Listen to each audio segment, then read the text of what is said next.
Okay,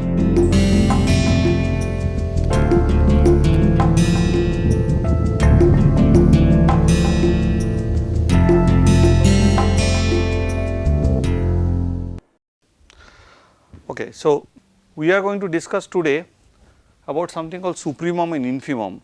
In a standard calculus course that you might have done in your high school, you might not have heard these words, they are not really told in your high school, but these are a very slight generalization of the idea of maximum and minimum. One might say that a real calculus course possibly does not need it, but it does need it because without these ideas it is very difficult to prove, for example, the notion of this intermediate value theorem. We will show the intermediate value theorem as an application of these ideas. Now,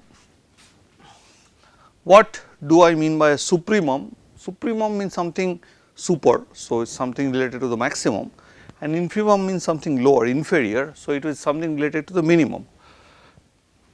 So, let us now define two things, one is an upper bound, one is called a lower bound. So, of course, you might have upper bound of what, lower bound of what. So, upper bound and lower bound of a given subset of the real line. So, S is a subset of R. Then alpha is an upper bound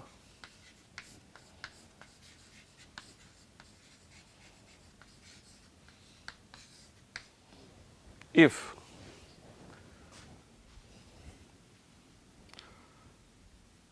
alpha is greater than equal to x for all, this is a sign for all, this inverted A, for all x element of S. So, any number which is bigger than alpha is also an upper bound. So, there could be infinite such upper bounds, as you know that the real number line is uncountable. So, of course, if you want to be more precise, then you should write alpha element of the real line. So, real number is an upper bound to S if this holds. Similarly, so we take again S subset of R, then beta element of R is a lower bound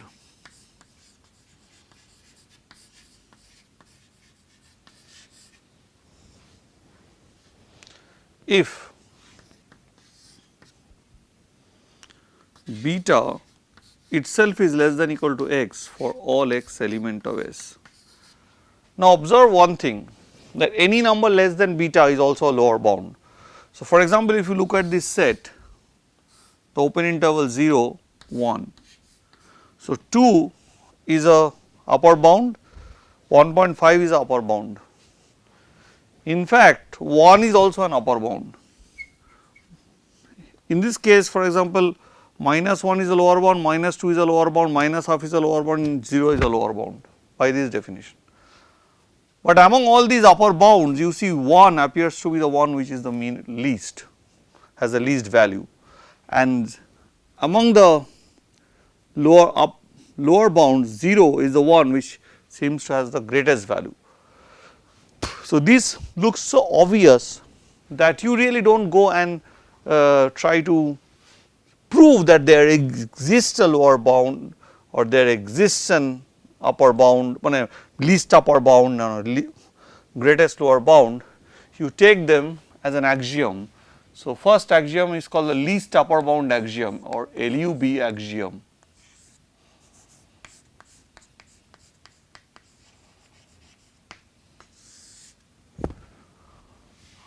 A least upper bound exists.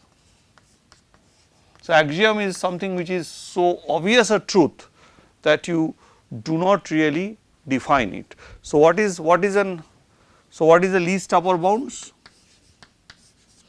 So, similarly there is something called the greatest lower bound. So, here I call this as the 1 as the LUB and 0 as the greatest lower bound.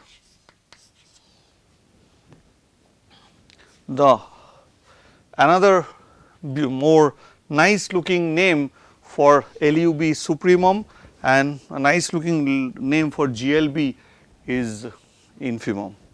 Now, LUB axiom says a least upper bound exists.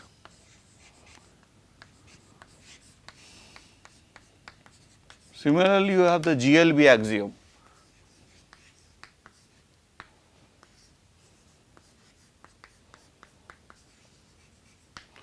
which also says a greatest lower bound exists for S, for actually for any subset of R basically.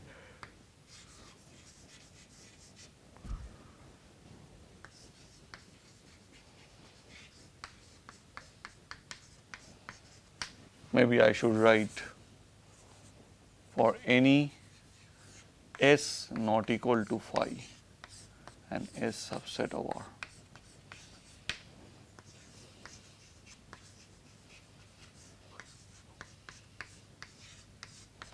Now, obviously, whenever I was discussing this upper bound and lower bound, and because I have mentioned this x element of S, I am in my hindsight actually am assuming this fact that this set must be non-empty, because otherwise you can say that okay, if you take the empty set, this is called a vacuous reasoning in mathematical logic, that because there is no element, I can say that every element in the real line is the greatest is the upper bound, every line is the lower element is the lower bound, because there is no element there. So, every number can be thought of convention, you can make a convention that every real number is bigger than any element in phi, because phi has really no number. So, then there is no upper bound supremum or infimum. So, this is what happens, and of course, I am not going to define this. This simply means that x is an LUB of S if x is an upper bound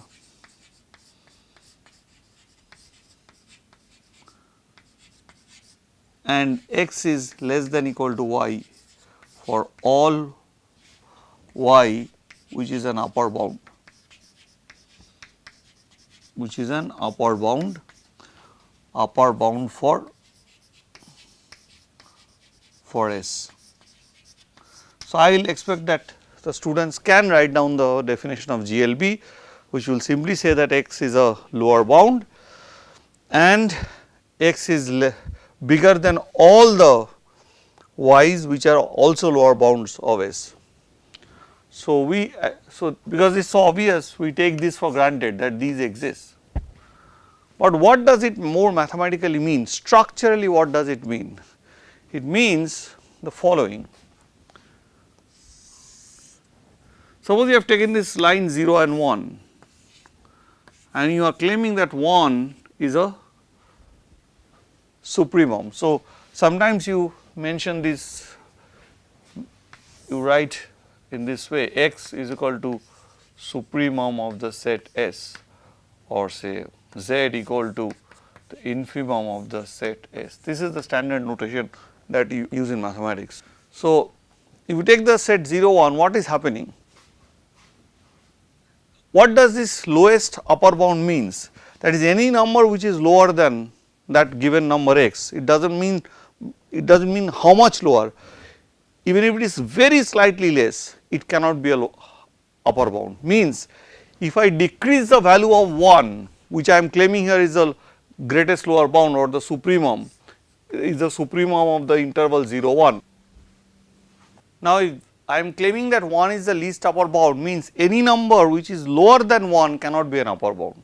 So, if I take any epsilon greater than 0, no matter how small, and consider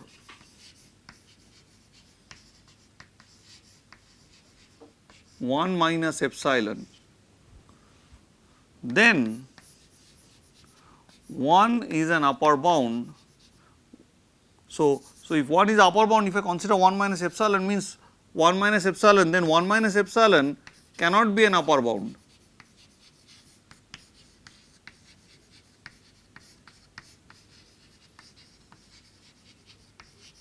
It cannot be an upper bound. So, if it cannot be an upper bound, what does it mean? It means that there exists, which I write in short, that there exists x from 0 1 such that x is strictly bigger than 1 minus epsilon. So, 1 minus epsilon cannot be an upper bound and is less than or equal to 1. Oh, sorry, right. So, for all x element of 0 1 such that this would happen. So, x, there has to be some x which has to be bigger than 1 minus epsilon, okay. Then only you can break the fact, then only 1 becomes the greatest lower bound or the supremum. Similarly, for 0, you see if you increase the value of 0 to 0 plus epsilon, there must be some x which is strictly lesser than 0 plus epsilon, which breaks the fact that this new number 0 plus epsilon or epsilon cannot be a lower bound. So, this can be generalized, this idea. For example, if you look at this, if you take now the closed interval 0 1, then 1 and 0 is again the supremum and infimum, but the difference between the open interval 0 1 and the closed interval 0 1 is that 1 and 0 belongs, the supremum and infimum belongs to the set, but here the supremum and infimum does not belong to the set. Right, when I am talking about maximum and minimum, essentially I am trying to talk about something which is belonging to the set. That is the idea. That is, if you go back and look into the discussion on maximum and minimum, that is what it means. That if you look at the image space of a function, then f of a b, then we are trying to find the maximum and minimum, basically a supremum and infimum which is in that set. So, there is, this is a subtle difference between infimum and minimum, supremum and maximum. So, what is the general way of writing an element alpha element of R is a supremum of S if for any epsilon greater than 0 there exists x element of S such that 0 is strict, such that alpha minus epsilon is, so you reduce the alpha, cannot be a upper bound, hence it will be strictly less than x, and this is less than or equal to alpha. So, you might ask me why you have put less than here, here you have not put less than, because here what happens that no x can be equal to 1 in this set, but here in general you do not know. So, this is the general definition, because for example, if you take a set like this,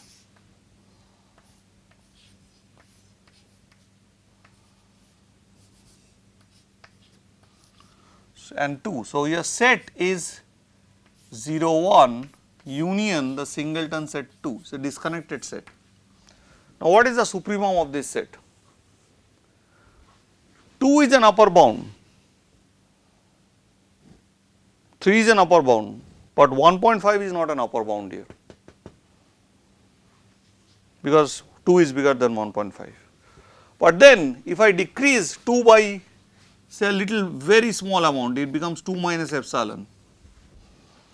Then what is that element x which is bigger than 2 minus epsilon strictly, but less than or equal to this? In this particular case where you have these disconnected situations, then equality would come. So, in this particular case 2 minus epsilon, 2 is my chosen x. So, this is something you have to be very careful about and you have to remember that. Similarly, if you look at now infimum, so a real number beta greater than beta element of R is an infimum of S if given epsilon greater than 0, no matter how small,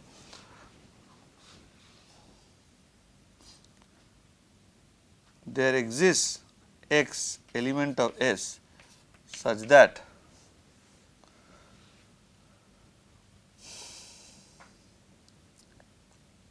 beta is less than equal to x, which is strictly less than beta plus epsilon. So, again you could have a similar situation like this, where you have, say, the set S is 0 union 1 2. So, it is 0 and here is the closed interval 1 2. So, you know the 2 is the supremum, in this case 0 was the infimum, but you know 1 is not the infimum, 0 is the infimum, 0 is the greatest lower bound, because 1 point say half is not the lower bound, right, because 0 is less than that. So, in this sort of cases, in this particular choice, if you take say 0 plus 0, 0 plus 0.00001 as epsilon, so you come just very near 0, some point here. Then what is the element x which will satisfy this? In this case, you have to choose x to be 0. So, these are the cases for which you have equality here, but you always have to have strict inequality here, because you have to break the fact that b plus epsilon cannot be an upper bound, cannot be a lower bound. In this case, alpha minus epsilon cannot be an upper bound. This is something which you have to keep in mind, and this is exceptionally important. So, here is this little difference between supremum and infimum. So, supremum and infimum may not be an element of the set, but maximum and minimum has to be in the element of the set. So, in this case I can say 1 is the maximum of all the values, all the numbers here in 0 1, and 0 is the least value or the minimum value. So, there is a subtle difference, but this subtle difference actually helps you, and we will now, after having a brief idea, we will now go and prove the intermediate value theorem in its simplest form using this idea of supremum and infimum. So, the proof given in Spivak. Spivak, as I told you, is a very good book on calculus written by Michael Spivak. So, here you will see we will use this idea of supremum and infimum in a very intelligent way, and this is the same idea that we had given you already in when we discussed the intermediate value theorem. I gave you the same idea. So, that same idea, that partitioning up and getting things done, that same idea is very tactfully given here, but it is very easy to remember. So, we are going to prove the IVT or the intermediate value theorem in its most basic form, intermediate value theorem. Let f,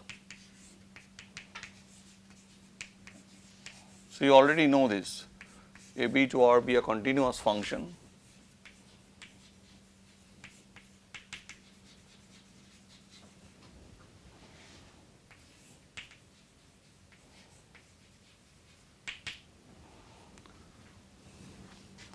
and let when the product of f into f b should be negative, and just let us for the sake of it, and let f a is negative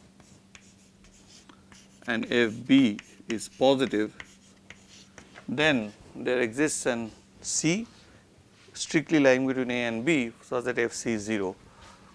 Then there exists C in the open interval a b, or even if you write in the closed interval, it does not matter, because C cannot be either A or B, such that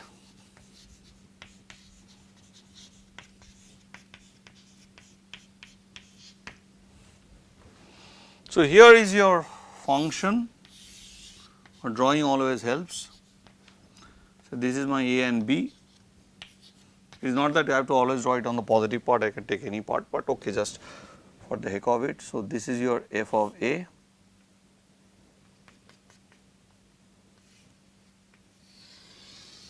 and this is your f of b. So, f of a is negative, f of b is positive. Now, how would I do the proof? What are the steps? In order to do the proof, first I have to observe that because since f a is strictly greater, since f is continuous and f a is strictly greater than 0, there is a neighborhood around a here I cannot have full neighborhoods, but only half neighborhoods. So, there is a neighborhood around A such that f of A would be strictly less than, f of x would be strictly less than 0. So, I can find a delta such that in between the interval A to A plus delta, there for all x, f of x would remain to be strictly less than negative. So, so given, which means since f A is strictly negative, there exists delta greater than 0 such that for all x element of A, in fact you can say A also, does not matter, f of x is strictly negative. This, so there may be not one delta, there can be more than any deltas, because you can, as if you keep on shrinking the delta values, you will have more deltas, right. So, you can just keep on trying and see to which extent I can keep on moving, that is basically the idea. So, construct a set A. What does it contain? It contains all x in AB such that, or I should write it in a much more simpler way, it consists of all x in AB, maybe such that f of x is negative on A x.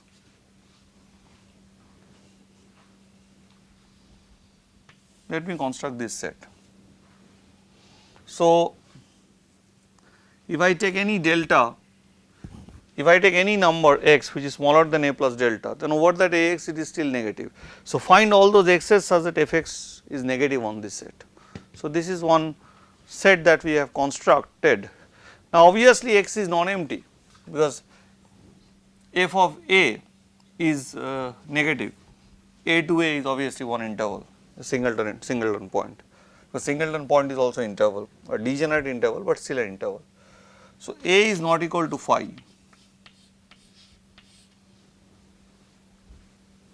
for all x in A x.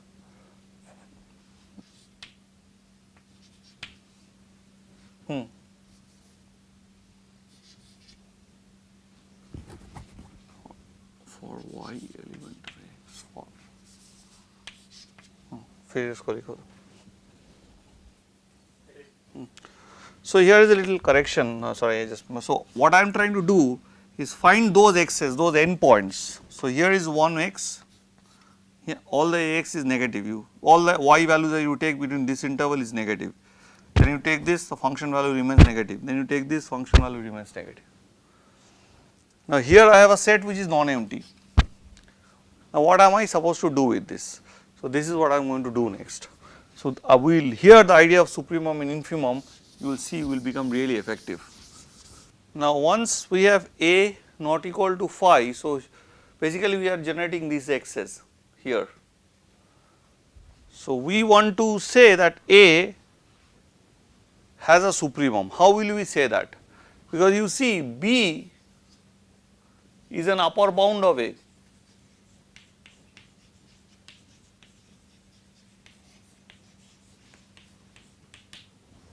B is an upper bound of A. Since f b is strictly bigger than 0, because for all values there the function value is strictly less than 0. So, f b is strictly bigger than 0.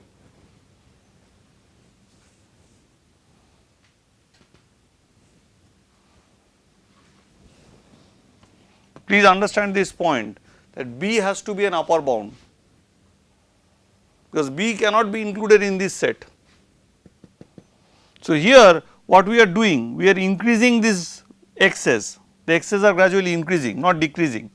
So, if you have for 1 x, then obviously if you decrease the x, the function value will still remain negative on that interval.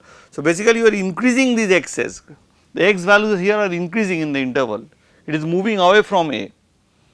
So, B over the whole interval a b, if you take b at the point b, if you take a b, the whole function does not remain negative because the function value a b is positive. So, b must be an upper bound, right, b has to be bigger than all those x's. So, b is an upper bound, but hence since f is continuous,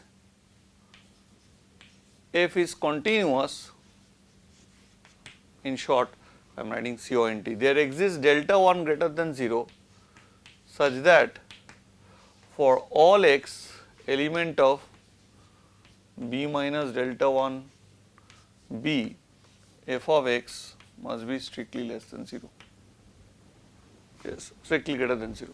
So, this is what is happening, this is the definition, but it comes from the fact that we have already studied in the last class when we studied continuous functions. Now, what is this issue, what does this do? So, what does it tell me? So, any x here also must be an upper bound. So, we are basically telling that b is not only upper bound, there are elements which are less than b which are upper bound. So, the least upper bound must be less than b. So, hence if alpha is equal to supremum of A,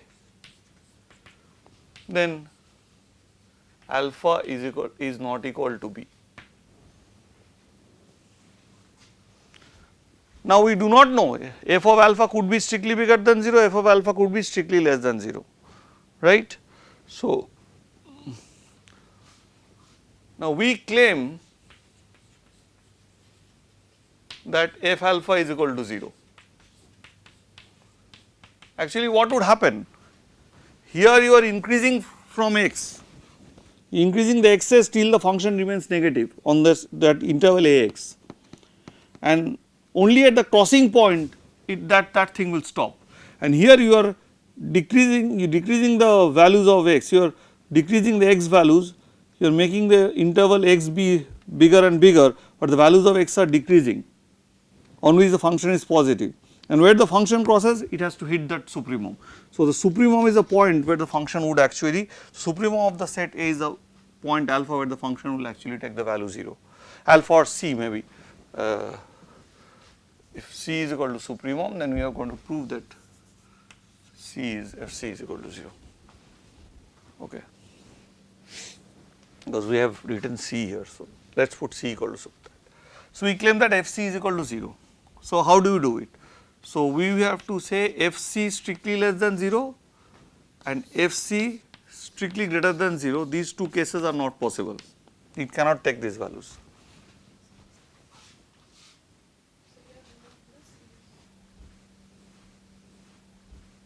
So, we have to take away these things. So, I will argue for this case. So, you can similarly argue for this case. This is for the student to argue out, the viewers, and this is for me to tell you how the argument will go. So, if c is strictly less than 0, so c is obviously bigger than a because it is supremum, and c is obviously less than b naturally.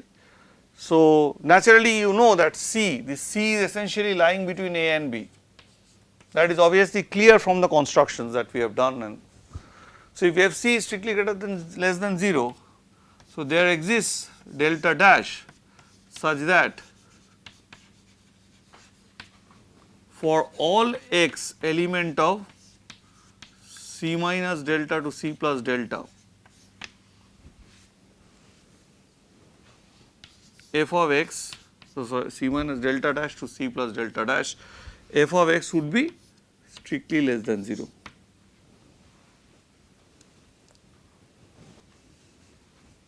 Now, since c is equal to supremum of a and delta dash greater than 0, there exists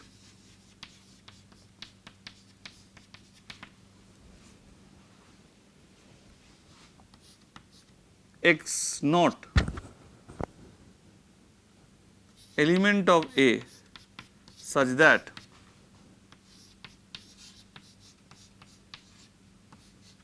now you say why it is not equal to C x naught. See here the interval is continuous, it is not a this set that you will have, it will form of x's which are continuous. You will start from A and you make a very small move, the x will move continuously and you keep on forming those intervals. So here the set is A, the set A is a connected set. When here there is not one set union some other set, here it is just one full set, right, there is no gap like the ones we had discussed in the previous examples. So hence you may always, when you do not have any gaps, you can always choose in these conditions this way, but if you have a gap then there is a issue, but here you can always choose in this condition this way. So there is a x naught such that this happens, right, okay. Now of course over A x naught, over A x naught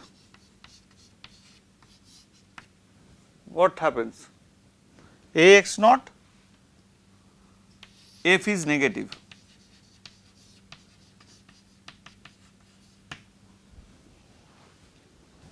A is negative over A x naught because x naught is in A, and over A x naught you know that this is negative. Now take any x1 element of C to C plus delta dash, sorry this is delta dash, C to C plus delta dash. So what would happen? F of x1 must be strictly less than 0.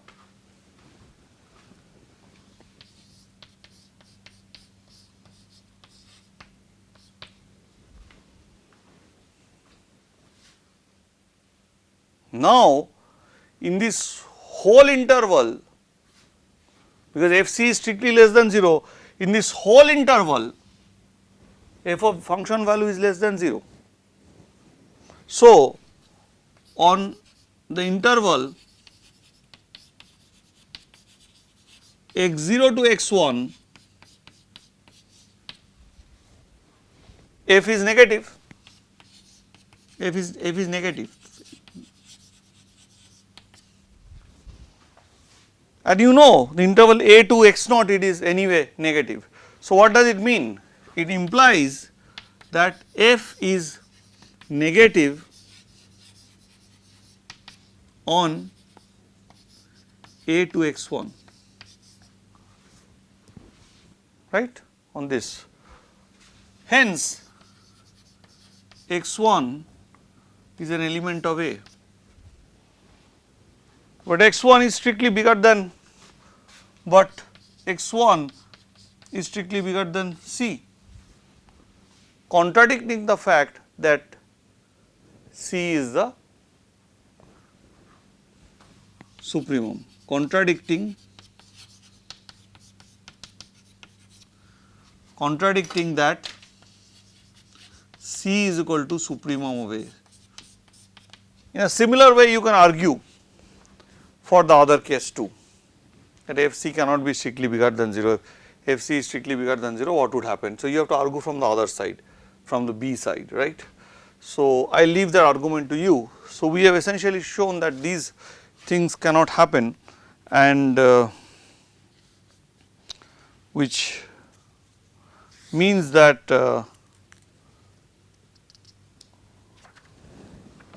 Fc must be equal to 0. So using this idea of supremum and infimum, of course we have actually framed this fact, but of course I am this, the argument to reject this is much more simpler. I would ask you to think about this argument, because it is very good to think about some mathematical proof, because that will give you deeper insights and more courage to do the problems that you face, that you will get, and by doing so you will learn more about the very nature of mathematics.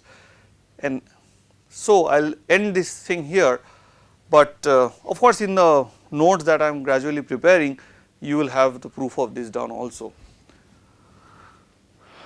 I am not talking about the other theorem that I proved, that bounded maximum thing, then whether that I can use supremum and infimum. I can also use that, but there is another approach to that, using sequences, which we will speak when we learn about sequences. I put sequences at the end when it becomes much more useful.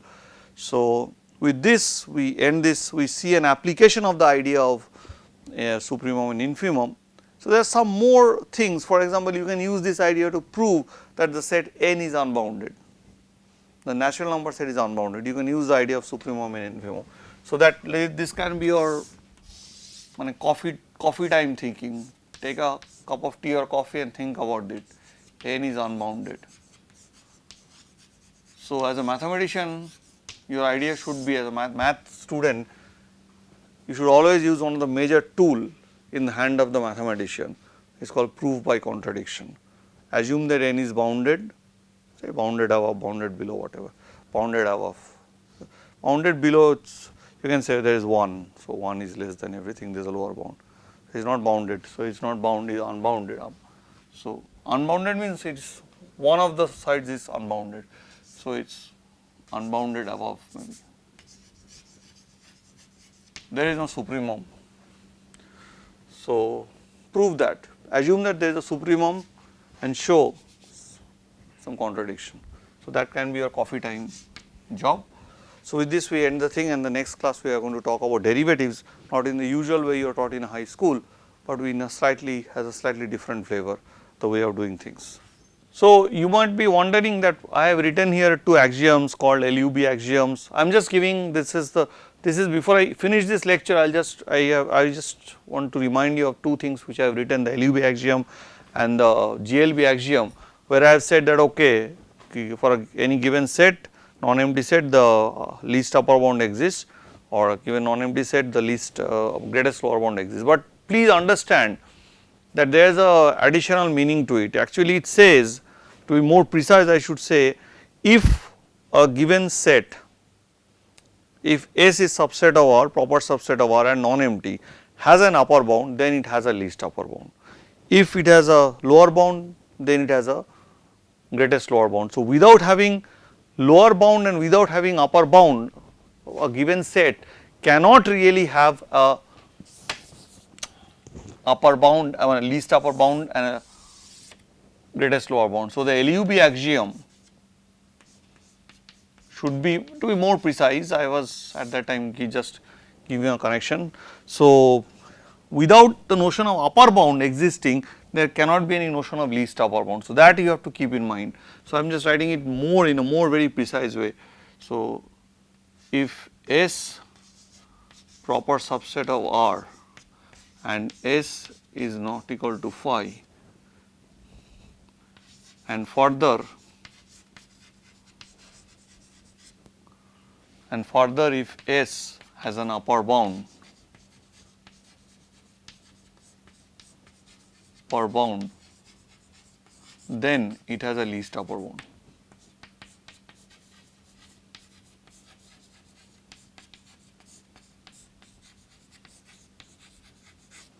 See, the idea is that if you have a set like this, say 0 to plus infinity, and you have this one sided sets. So, these are non-empty sets, but this does not have a upper bound. So, there is no question of a finite and real number which can act as an LUB, right.